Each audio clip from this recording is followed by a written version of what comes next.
Hey everyone, welcome to my channel. तो ये है Eureka plus 4, that means grade 4 की यूरेका प्लस की ईवीएस की बुक, जिसमें आज हम करेंगे chapter number 8, force, work and energy. So जैसे कि हमें पता है कि हर चीज़ को धकेलने के लिए, पुश करने के लिए या पुल करने के लिए, कोई चीज़ को खींचने के लिए हमें फोर्स की ज़रूरत होती है।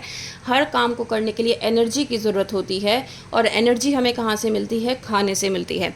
तो ये सब एक कॉमन चीज़ें हैं, कॉमन बातें हैं जो हमें सबको पता है। तो अब इस चैप्टर में हम पढ़ने क्या वाले हैं? फोर्स, वर्क और एनर्जी के बारे में। तो इन्हीं तीनों चीज़ों के बारे में आज हम पढ़ने वाले हैं। तो let's start our class. So have you ever been on a swing? What makes the swing go up? क्या आप कभी झूले पर बैठे हो? ऐसा तो हो ही नहीं सकता कि बच्चे झूले पर ना बैठे हों। तो अब आपको ये बताना है, ये सोचना है कि किस तरीके से आपका जो झूला है वो हिलता है, स्विंग करता है, आगे पीछे होता है। या तो कोई पीछे से खड़े होकर उसको धक्का दे, है ना, तब आप स्विंग करोगे, या फिर आपको अपनी बॉडी को मूव करना होता है, या फिर आप अपने, जब नीचे की तरफ आता है स्विंग, तो आप अपने लेग्स जल्दी से उस पर लगाते हो ज़मीन पर और उसकी स्पीड को बढ़ाते हो, है ना। तो इस तरीके से क्या कर रहे हो आप? अपनी स्पीड को इंक्रीज़ कर रहे हो, स्विंग को मूव कर रहे हो। तो ये जो मूवमेंट है ये बेसिकली फोर्स की वजह से है। कैसे है? या तो कोई पीछे से पुश कर रहा है आपको खड़े होकर, या फिर आप अपनी बॉडी का यूज़ कर रहे हो, लेग्स का यूज़ कर रहे हो पुश करने के लिए। ठीक है। उसके बाद हवा बहुत बड़ा रोल प्ले करती है कि हवा के साथ आप मूव करना स्टार्ट कर देते हो। ठीक है। सो पुश और पुल मेक्स एन ऑब्जेक्ट मूव। तो पुश और पुल, जब हम किसी चीज़ को, जैसे मैं इस बुक को धकेलती हूँ, ठीक है, तो दैट मीन्स ये क्या हो रहा है? पुश कर रही हूँ मैं। फिर इसको मैं अपने पास लेकर आ रही हूँ, दैट मीन्स पुल। तो ये क्या कर रही हूँ? मैं ऑब्जेक्ट को मूव किया, मैंने इस बुक को मूव किया बाय पुशिंग और पुलिंग। तो ये क्या करा? मैंने एक फोर्स लगाया। फोर्स लगाने के बाद क्या हुआ कि जो मेरा ऑब्जेक्ट था वो मूव होना स्टार्ट हो गया, वो पुश होना स्टार्ट हो गया और पुल होना स्टार्ट हो गया। तो इतनी बात समझ में आई? ठीक है। Then after that force moves an object. जैसे कि मैंने आपको बताया कि ये जो बुक थी, ये बुक को मैंने मूव किया, तो दैट मीन्स मैंने फोर्स लगाया, है ना। तो एक फोर्स की वजह से क्या हुआ? मूवमेंट हुआ। एक फोर्स की वजह से क्या हुआ? मूवमेंट हुआ। When you push a table you apply force on it. अगर आप कोई भी टेबल को पुश करते हो तो दैट मीन्स आप वहाँ पे क्या कर रहे हो? वहाँ पर आप एक फोर्स अप्लाई कर रहे हो, राइट। तो you apply force on it. If the force is sufficient the table moves. अगर फोर्स सफिशिएंट होगी, मतलब जितना उस टेबल को मूव करने के लिए फोर्स लगनी चाहिए वो सफिशिएंट है, तो टेबल मूव करेगी। Wind moves a branch of a tree because it has force. आपने देखा होगा कभी कभी कि पेड़ इस तरीके से हवा से झुक जाते हैं। क्यों? क्योंकि इस तरफ से विंड आ रही है, तो उसका जो फोर्स है, उसका जो प्रेशर है वो इतना ज़्यादा है कि उसने उसको झुका दिया है। उसका जो प्रेशर है विंड का वो इस तरफ है, और इस फोर्स की वजह से जो ट्रीज़ हैं, जो ब्रांचेज़ हैं, वो इस तरफ मूव कर गई हैं। आपने देखा होगा जब हम ग्रोसरी स्टोर पे जाते हैं तो हम ट्रॉलीज़ लेते हैं और ट्रॉलीज़ में अपना सामान रखते हैं, जितना हमें सफिशेंट सामान चाहिए होता है, और उसके बाद हम उसको इस तरीके से मूव करते हैं। तो हमें पीछे से क्या करना पड़ता है? उस पर फोर्स लगाना पड़ता है। ठीक है। Flowing water moves a boat because it has force. A bull pulls a cart because it applies force. अब आपने देखा होगा कि ये जो बुल है ये कार्ट को लेके जा रही है, तो दैट मीन्स फोर्स लगा रही है, तभी तो ये मूव कर रहा है ना। बोट, आपने सोचा है कि पानी में बोट क्यों मूव करती है? क्योंकि वहाँ पर जो पानी का मूवमेंट है वो उसे हेल्प करता है। कभी कभी ऐसा होता है कि पानी का मूवमेंट अगर ऑपोजिट डायरेक्शन में है तो बोट भी ऑपोजिट डायरेक्शन में, जो छोटी बोट्स होती हैं वो ऑपोजिट डायरेक्शन में मूव करना स्टार्ट कर देती हैं। तो इसीलिए ज़्यादातर आपने देखा होगा कि जहाँ पर हैवी फ्लो होता है वाटर का, वहाँ पर छोटी बोट्स जल्दी से लेके नहीं जाते। जो हल्की होती हैं स्पेसिफिकली वो नहीं लेके जाते हैं। थोड़ी सी जो हैवी बोट्स होती हैं, जो पानी का जो मूवमेंट है उसके अकॉर्डिंग चल सके, वो वाली बोट्स लेके जाते हैं। Force is needed to pull और पुश। फोर्स हमेशा ज़रूरी होता है पुश और पुल करने के लिए किसी भी चीज़ को। जैसे कि आप फोर्स लगाए बिना किसी भी बॉल को थ्रो नहीं कर सकते। सपोज करिए कि आप बैट बॉल खेल रहे हैं, ठीक है। जब आप बैट बॉल खेल रहे हैं तो बॉल डालने के लिए तो आपको क्या करना पड़ेगा, बॉलिंग के लिए आपको फोर्स लगाना पड़ेगा, है ना। तो आपने क्या किया, बॉलिंग के लिए फोर्स लगाया, फिर बैट्समैन क्या करेगा, उस बॉल पे छक्का या चौका मारने के लिए वो उस पर फोर्स लगाएगा, बैट से उसको हिट करेगा। तो दैट मीन्स जो बैट्समैन है और जो बॉलर है दोनों ही क्या कर रहे हैं, फोर्स लगा रहे हैं। To move a light object such as a pencil, you use less force, and to move a heavy object such as a table, you have to apply more force. अब कोई भी लाइट वेट ऑब्जेक्ट है, suppose this is your pencil, तो मुझे इसको बहुत ही light force लगाना पड़ेगा इसको मूव करने के लिए। जैसे मैंने बस एक उंगली से मैंने इसको टच किया, ये मूव करना स्टार्ट हो गया back and fourth. So that is the lightest force which I use hair. और हैवी फोर्स हम कहाँ लगाते हैं, अगर मैंने कहा इस बुक को मैं मूव कर रही हूँ तो मुझे इससे ज़्यादा फोर्स लगाना पड़ रहा है, जो मैंने पेंसिल में लगाया था उससे ज़्यादा फोर्स मुझे यहाँ लगाना पड़ रहा है। अगर मैं किसी टेबल को मूव करूँगी तो मुझे अपने दोनों हाथों का यूज़ करना पड़ेगा और फिर उसको पुश करना पड़ेगा। तो दैट मीन्स फोर्स आपका हर जगह लग रहा है, ठीक है। If you have played hockey, football or cricket, you would have noticed that you can stop a moving ball, change its speed as well as change its direction. अगर आपने कभी हॉकी खेला हो, फुटबॉल खेला हो या क्रिकेट खेला हो तो आपने देखा होगा कि मूविंग बॉल की आप स्पीड चेंज कर सकते हो, इवन डायरेक्शन भी चेंज कर सकते हो। कैसे, आपने देखा होगा कि जब हॉकी से आप ये बॉल को हिट करोगे तो ये सामने वाली बॉल को टच करके आगे जाएगी, ठीक है। सेम केस बैट बॉल का रहता है, बॉलिंग सामने से हो रही है लेकिन बैट ने हिट किया ऐसे, सामने से बॉल आई लेकिन बैट ने हिट किया ऐसे बॉल को, तो वो उसकी डायरेक्शन क्या हो गई, चेंज हो गई। उसकी डायरेक्शन ये हो गई, पहले ये वाली थी डायरेक्शन, वो बॉल यहाँ से इधर आई, फिर यहाँ से इधर चली गई। कैसे चली गई, बैट से टच होके, ठीक है। सो दैट मीन्स स्पीड और डायरेक्शन दोनों चेंज हो जाती है। To do so, you have to use some force. Thus, force can make things speed up, slow down or change direction.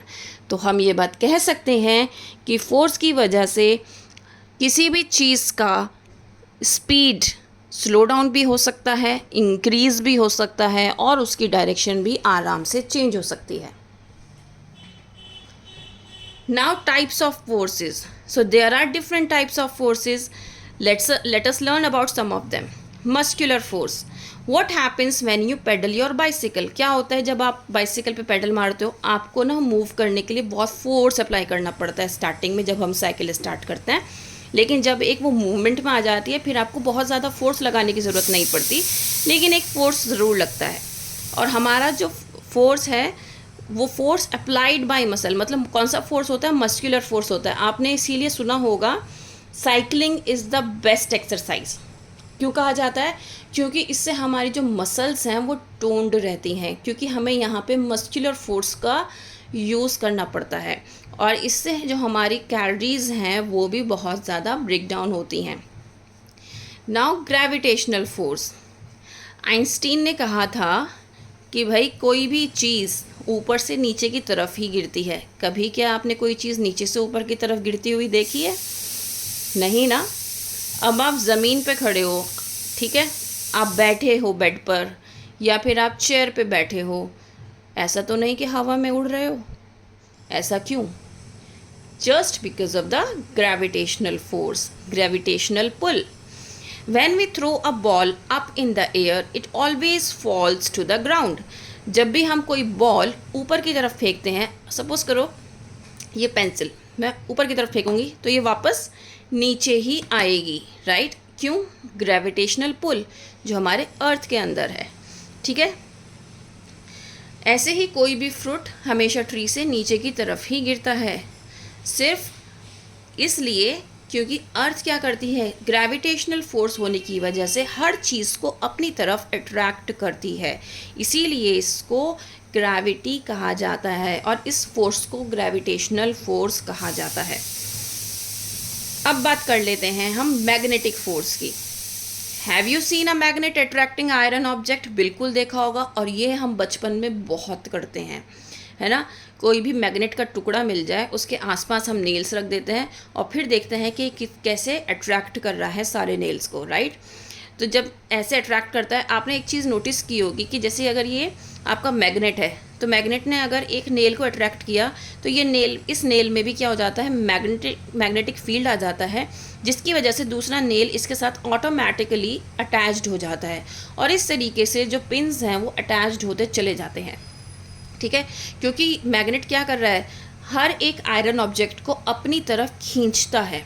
ठीक है, जिसकी वजह से वो उससे चिपक जाते हैं, स्टिक कर जाते हैं। ठीक है, इसी फोर्स को जो वो खींच रहा है, पुल कर रहा है आयरन ऑब्जेक्ट्स को अपनी तरफ, इसी फोर्स को हम कहते हैं magnetic force.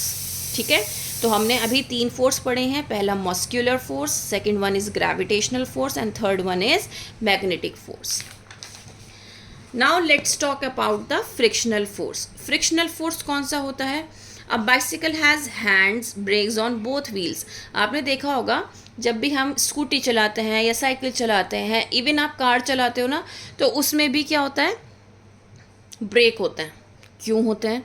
When brakes are applied, they rub against the wheel. Friction between the brakes and the wheel slows down the bicycle. आप सपोज करो आप साइकिल चला रहे हो, ठीक है, सामने से एकदम से एक बाइक आ गई, अब आप डर जाओगे, है ना, तो आप क्या करोगे, एकदम से ब्रेक लगाओगे ना, तो ब्रेक लगाने से क्या होता है, आपकी साइकिल रुक जाती है ना। लेकिन क्या आपने सोचा कि यहाँ पर ही साइकिल रुकी कैसे? यहाँ पर जो आपने ब्रेक लगाए वो व्हील्स के अगेंस्ट लगे, जिससे क्या हुआ, व्हील और जो आपका ग्राउंड है उसके बीच में एक फोर्स अप्लाई हुआ, that is the frictional force, जिसकी वजह से आपकी जो बाइसिकल थी वो रुक गई। ठीक है, या फिर आप कह सकते हो स्लो डाउन हो गई, है ना। क्यों? क्योंकि आपने ब्रेक अप्लाई किया था। तो इसी तरह से ब्रेक्स का क्या यूज़ है, वो कैसे रुकते हैं, वो फ्रिक्शनल फोर्स की वजह से रुकते हैं, जो फ्रिक्शनल फोर्स ग्राउंड और उस व्हील के बीच में लगता है।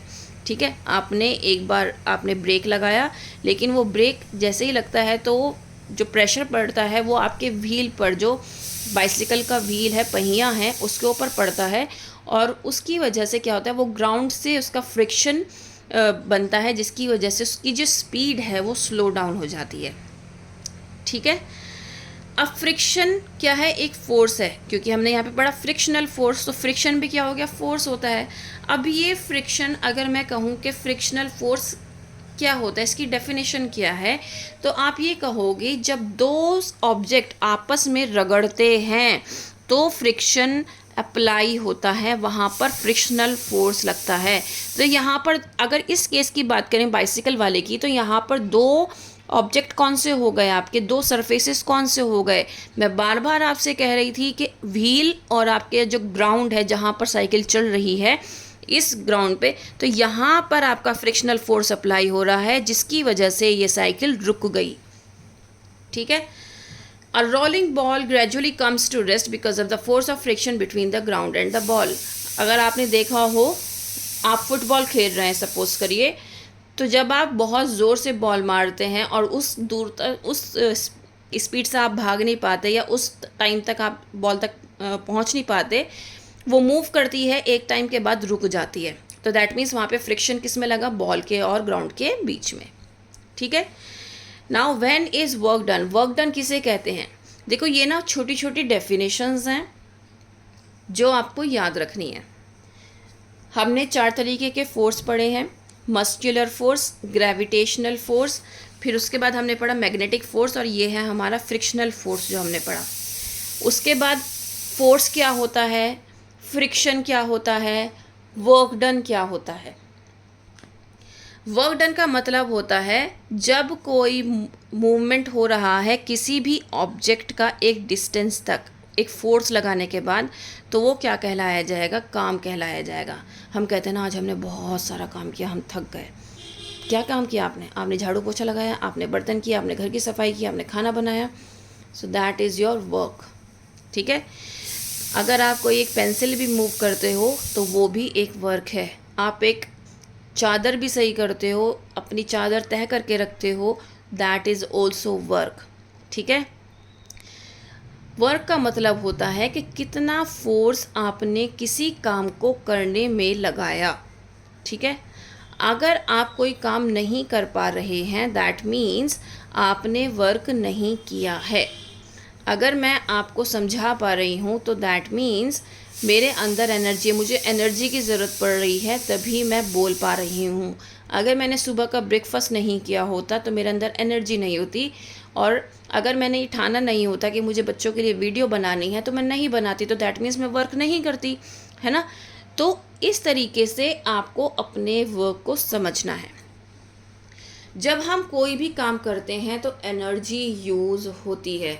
जैसे कि आप जब साइकिल चलाते हो तो हमने बात करी कि फोर्स अप्लाई हो रहा है ना, फोर्स अप्लाई हो रहा है, तो दैट मीन्स हमारी एनर्जी भी तो रिलीज़ हो रही है। कितना पसीना आता है जब हम साइकिलिंग करते हैं, है ना।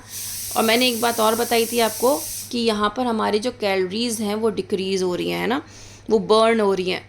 तो बर्न कैसे हो रही है? क्योंकि आप उसमें मेहनत कर रहे हो, ठीक है। जब भी फोर्स अप्लाई किया जाएगा एनर्जी हमेशा यूज़ होगी, क्योंकि एनर्जी की वजह से ही मूवमेंट हो रहा है। अब आप देखो, आपको कोई काम करना है, सपोज़ करो आपको पढ़ाई करनी है, पढ़ाई करने के लिए जैसी मम्मा बोलती है ना, बेटा पढ़ लो बैठ के, तो आपको भूख लग जाती है, मम्मा भूख लगी है। क्यों लगी है भूख? क्योंकि आपको एनर्जी की ज़रूरत है पढ़ाई करने के लिए, ठीक है। तो हर काम में हमें एनर्जी की ज़रूरत पड़ती है। अब अगर आप देखो, कार से आप इधर से उधर मूव करते हो तो कार को भी तो एनर्जी की ज़रूरत चाहिए, कार को भी खाना चाहिए। अब कार का खाना क्या होता है? पेट्रोल, डीजल, ठीक है। तो ये क्या है? कार की एनर्जी है। Energy is the capacity of to do work. तो एनर्जी की डेफिनेशन क्या है? वो आपकी जो बॉडी है उसकी कैपेसिटी कि वो कितना काम कर सकती है, कितना मतलब वो काम कर पाए, उसको एनर्जी की ज़रूरत है। आप अपने आप को देखो, अगर आप पूरे दिन खाना ना खाओ तो आपकी कंडीशन क्या हो जाती है? जब आप कोई भी फोर्स अप्लाई करते हो तो आपकी बॉडी को एनर्जी की ज़रूरत पड़ती है। जैसे कि आप टेबल मूव कर रहे हैं तो वहाँ पे आप फोर्स अप्लाई कर रहे हो, तो दैट मीन्स आपकी बॉडी को एनर्जी की ज़रूरत है उस टेबल को मूव करने के लिए। और हमें एनर्जी कहाँ से मिलती है? जो हम खाना खाते हैं। विंड एनर्जी मूव्स अ सेल बोट। अगर हम बोट की बात करें, जो सेल बोट होती है वो विंड एनर्जी की वजह से ही बोट मूव करती है। Flowing water exerts force because it has energy. जो फ्लोइंग वाटर है वो एक फोर्स जनरेट करता है क्योंकि उसके पास एनर्जी है। Flowing water can therefore move things. A magnet can move things because it possesses energy. Magnet की वजह से भी आपने मूवमेंट देखा होगा। अगर आप अपना मैग्नेट जो है मूव करना स्टार्ट कर दो तो उसके आसपास के जो पिन्स हैं वो भी साथ साथ मूव करने स्टार्ट हो जाएंगे। सो दैट मीन्स उसके पास भी एनर्जी है, ठीक है। Now sources of energy. अब सोर्सेज ऑफ एनर्जी कौन कौन से सोर्सेज हैं जहाँ से आपको एनर्जी मिलती है? तो सबसे पहले है सन, जो कि एक अल्टीमेट सोर्स है एनर्जी का, जहाँ से आपको एनर्जी मिलती है, ठीक है। मेन सोर्स है एनर्जी का अर्थ का, ठीक है। ये बहुत सारे गैसेस से मिलके बना है sun. The gases burn all the time and produce heat and light energy. तो और ये जो गैसेस हैं हर वक्त जलती रहती हैं, जिसकी वजह से हीट और लाइट एनर्जी रिलीज़ होती है। जो रेज़ आपकी सन रेज़ आती हैं उसमें कौन सी एनर्जी होती है? सोलर एनर्जी होती है, ठीक है। आपको पता होना चाहिए जो प्लांट्स हैं वो भी खाना किससे बनाते हैं? सनलाइट से बनाते हैं, उनको भी एनर्जी की ज़रूरत होती है ना। और ये क्या करते हैं? उस एनर्जी को अपने फूड में स्टोर करके रखते हैं और फिर बाद में जब ज़रूरत होती है तो उसको यूज़ करते हैं। सोलर एनर्जी को भी सोलर पैनल्स लगाने के, इलेक्ट्रिसिटी के लिए, लाइट लैंप्स के लिए यूज़ किया जाता है। स्ट्रीट लाइट से मतलब इलेक्ट्रिसिटी पर्पज़ से यूज़ किया जाता है। सोलर कुकर्स मिलते हैं, सोलर वाटर हीटर्स होते हैं। तो दैट मीन्स यहाँ पर बहुत सारी चीज़ें जो कि सनलाइट से रिलेटेड हैं वो आप यूज़ करते हैं, ठीक है। Next we have wind. Moving air को हम विंड कहते हैं और उसमें भी एनर्जी होती है। जैसे कि हमने सेल बोट का एग्जांपल लिया था कि एनर्जी की वजह से, विंड की वजह से वो मूव करती है उसी डायरेक्शन में। विंड मिल्स का यूज़ किया जाता है, ठीक है। टरबाइंस को मोशन में रखा जाता है, वो टरबाइंस मूव करती रहती हैं और इससे क्या होता है? इससे हमेशा इलेक्ट्रिसिटी प्रोड्यूस होती है इस मूवमेंट की वजह से। फ्लोइंग वाटर से भी क्या होता है? आपकी इलेक्ट्रिसिटी प्रोड्यूस होती है। आपने देखा होगा हाइडल एनर्जी के बारे में, आपने बहुत सुना होगा। Hydro electricity, hydro means water, electricity मतलब जो पानी से जो इलेक्ट्रिसिटी जनरेट हो रही है उसको हम हाइड्रो इलेक्ट्रिसिटी कहते हैं। और पानी से ही इलेक्ट्रिसिटी को जनरेट किया जाता है। ठीक है। और जो एनर्जी पानी में लगती है उसको हम क्या कहते हैं, हाइडल एनर्जी कहते हैं। और इसी एनर्जी का हम यूज़ करते हैं टरबाइंस को मूव करने में, इलेक्ट्रिसिटी को प्रोड्यूस करने में। जब हम बोट्स की बात कर रहे हैं तो वो विंड की वजह से क्या कर रही है, मूव कर रही है, क्योंकि वहाँ पर जो है वो एनर्जी यूज़ हो रही है। फ्लड्स के ड्यूरेशन में क्या होता है, क्योंकि एक साइड पे एक एरिया पे क्या होता है, फ्लो रहता है वाटर का, तो वहाँ से उस तरफ से क्या होता है, डैमेज होता है, क्योंकि जिधर फोर्स लगता है मूवमेंट उधर ही रहता है फ्लड में पानी का। ठीक है। Food, your body works all the time, हमारी बॉडी पूरे टाइम काम करती है। The body does some work when you talk, walk और रन। अब जैसे मैं बोल रही हूँ, समझा रही हूँ, तो मेरी क्या कर रही है, बॉडी एनर्जी रिलीज़ कर रही है, मतलब मुझे बहुत एनर्जी लग रही है आपको समझाने में। तो दैट मीन्स मुझे भूख लगेगी एक टाइम के बाद, और मुझे ऐसा लगेगा मेरी बहुत सारी एनर्जी ड्रेन हो गई है ना। तो हम जब काम करते हैं, हम जब बोलते हैं, हम जब लिखते हैं, हम जब रन करते हैं, हम जब याद करते हैं, हर चीज़ में हमारी एनर्जी जो है वो रिलीज़ होती है, एनर्जी यूज़ होती है बेसिकली। तो हमें उस एनर्जी को रिकवर करने के लिए फिर से और चीज़ें चाहिए होती हैं। वो चीज़ें क्या होती हैं, मतलब फूड चाहिए होता है। आपने देखा होगा जब आप ज़्यादा पढ़ाई करते हो तो आपको बहुत ज़्यादा भूख लगती है, मम्मा थोड़ी थोड़ी देर बाद आपको कुछ ना कुछ खाने को देती हैं। ठीक है। Your heart, lungs and kidneys work even when you are asleep. आपने देखा होगा आपकी बॉडी, पूरी बॉडी और आपका जो फंक्शन है, इंटरनल फंक्शनिंग पूरी होती है जब आप सो रहे होते हो। तो आपकी जो डैमेज्ड सेल्स होती हैं उस टाइम पे वो रिकवर हो रही होती है। तो दैट मीन्स आपका जो इंटरनल बॉडी ऑर्गन है वो एक्टिव रहता है ऑल द टाइम। आप स्लीप कर रहे हो, सो रहे हो, तब भी। तो उस बॉडी को, जो आपका बॉडी एक्टिव है, आप जब सो रहे हो तब भी क्या है, उसको एनर्जी की ज़रूरत है। ठीक है। तो जो आपने खाना खाया है ना, वहीं से वो खाना क्या कर रहा है, एनर्जी को, उस एनर्जी और रिलीज़ हुई है उस फूड से एनर्जी, वही एनर्जी क्या कर रहा है, बॉडी यूज़ कर रहा है जो सेल्स रिकवर हो रहे हैं, जो डैमेज सेल्स हैं उनको सही करने में। ठीक है। अब कौन कौन सी फॉर्म होती हैं एनर्जी की, heat energy, light energy, electrical energy, mechanical energy, ये सारी क्या हैं, ये सारी फॉर्म्स हैं आपकी एनर्जी की। ठीक है। तो सबसे पहले है आपकी heat energy. Heat energy, heat पे भी एनर्जी होती है, जैसे कि हाँ, हीट की वजह से बहुत सारे काम हो पाते हैं, जैसे मोटर व्हीकल्स और बहुत सारी मशीन्स जो हैं हीट होने के बाद ही चलती हैं। जब हम बात करते हैं कि कार मूव कर रही है, बाइक मूव कर रही है, तो जब तक उसका इंजन हीटअप नहीं होता, मतलब स्टार्ट नहीं होता, तब तक वो मूव नहीं करता। जैसे ही फ्यूल बर्न होना स्टार्ट हो जाता है, हीट और लाइट स्टार्ट हो जाती है उसमें से प्रोड्यूस होनी, जैसे कि petrol, diesel, compressed natural gas, kerosene, wood and coal are commonly used as fuels. Heat energy को तो हम खाना बनाने में भी यूज़ करते हैं, जैसे केरोसिन, लिक्विड और एलपीजी, घर में जो सिलेंडर्स होते हैं, कोल, वुड, ये क्या करते हैं, चूल्हे पर जब खाना बनाते हैं तो हमें लकड़ी की ज़रूरत होती है, कोयले की ज़रूरत होती है अंगीठी पे खाना बनाने के लिए। तो इस तरीके से खाना बनाने के लिए भी हीट एनर्जी की ज़रूरत होती है। इलेक्ट्रिकल एनर्जी, जितने भी इलेक्ट्रिकल अप्लायंसेज आपके घर के अंदर हैं वो सारे एनर्जी से चलते हैं, जो कि होती है इलेक्ट्रिकल एनर्जी। मैकेनिकल एनर्जी होती है आपकी जब आप किसी भी व्हीकल को चलाते हो, ठीक है ना, that is your mechanical energy. A magnetic pulls और pushes things because it possesses energy, wind moves things because it has energy. हमने मैग्नेट के बारे में पढ़ा था कि मैग्नेट की वजह से एक एनर्जी रिलीज़ होती है, दैट इज़ मैग्नेटिक एनर्जी। वो क्यों हो रही है, क्योंकि उसकी वजह से मूवमेंट हो रहा है। ऐसे ही विंड की वजह से मूवमेंट हो रहा है, बोट चल रही है, तो वो भी क्या है, एक एनर्जी है। इसी तरीके से वाटर अगर मूव कर रहा है हैवी ऑब्जेक्ट्स को, तो वो भी कहाँ, वहाँ पर क्या है, वहाँ पर भी एनर्जी यूज़ हो रही है। कोई भी ह्यूज रॉक ऊपर से नीचे की तरफ रोल डाउन हो रहा है, तो वहाँ पर भी क्या है, एनर्जी यूज़ हो रही है। कोई भी व्हीकल विंड की वजह से, वाटर की वजह से, रॉक जो मूव हो रहा है, या मैग्नेट्स की वजह से जब यूज़ होता है, मैग्नेट की वजह से मूव हो रहा है, तो इन सब को हम क्या कहेंगे, मैकेनिकल एनर्जी कहेंगे। ठीक है। अब बात कर लेते हैं हम मशीन्स की। तो मशीन क्या है, एक टूल है। आपने अपने घर में देखा होगा, मिक्सी है, ग्राइंडर जिसमें मम्मा मसाले पीसती हैं, देन वॉशिंग मशीन है, सिलाई मशीन है, तो इस तरीके से ये क्या है, मशीन एक टूल है, एक डिवाइस है जो कि हमारे मुश्किल काम को भी आसान करने में हमारी मदद करती है।